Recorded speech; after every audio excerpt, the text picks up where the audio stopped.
Beacon Street Reconstruction Project is a 2-year, $10 million collaboration between the Massachusetts Department of Transportation and the City of Somerville.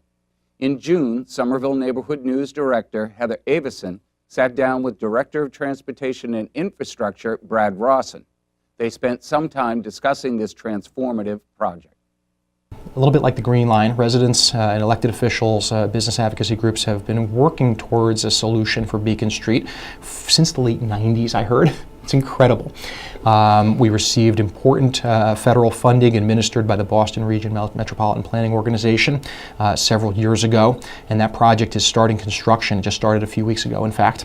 And so it is going to be a really inclusive project that improves accessibility and safety, no matter how you're getting around Beacon Street, whether you live, do business, or just passing through the area. If you're a pedestrian, improved accessible crosswalks, curb ramps, high quality sidewalks, and street lighting.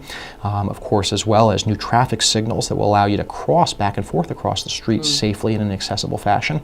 Obviously, if you're a bicyclist, it's going to be really an upgrade on the existing conditions. Beacon Street is the most important bicycle commuting corridor in Metro Boston.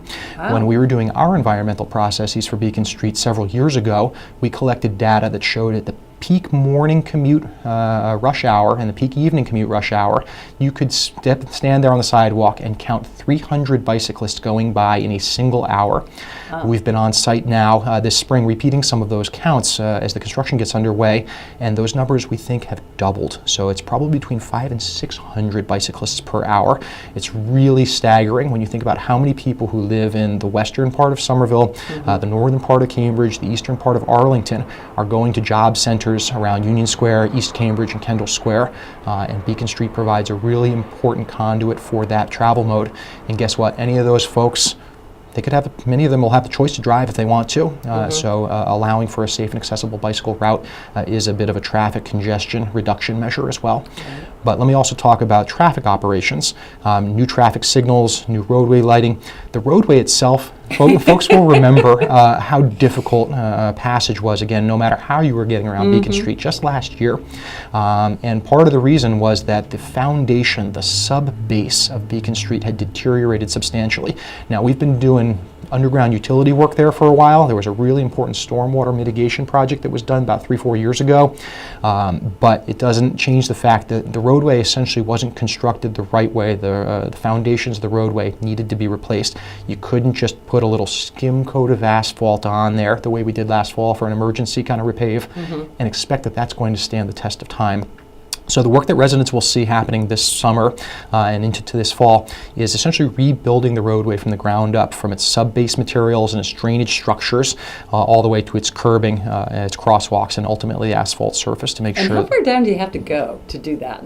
Where does that base start? Yeah, generally about 2 feet down. Okay, yeah. And again, keep in mind, there are big sewer trunk lines underneath there, 10 feet down, 8 feet down. There's gas mains, there's water lines, all sorts of stuff. When you think about the cross-section of utilities and infrastructure under the average street or sidewalk that we all take for granted in our day-to-day life, it's a fascinating puzzle.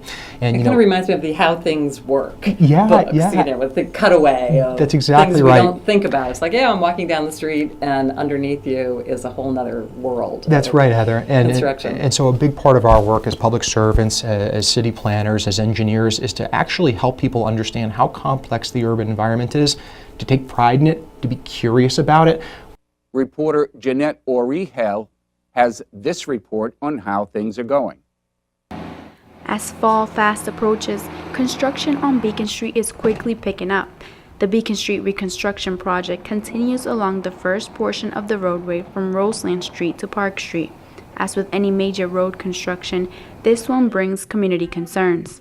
Last week, Ward 2 Alderman MaryAnn Heuston, the Mayor's Office of Strategic Planning and Community Development, as well as Mass DOT and Beacon Street project staff, hosted a public meeting to update the community and get feedback from residents. Some of the issues that were raised and which were addressed had to do with dust. We know it's been really dusty lately because there's been no rain. So, they explained how they have a water truck on site, that they use calcium chloride, that they drop that after they've watered down to keep the dust down. Project staff has committed to spraying water down on sites more often during dry periods, but with the past few rainy days in the city, those concerns have been taken care of, at least temporarily, and other issues come with almost every urban construction project.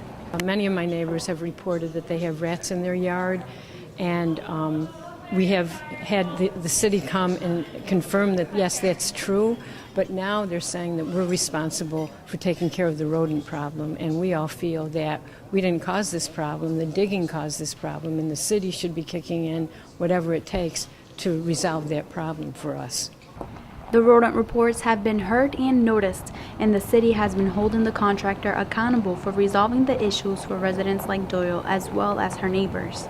A couple of properties have noticed some rodent issues, but the contractor has committed to increased rodent control in the area as well, and to keep that going throughout the project.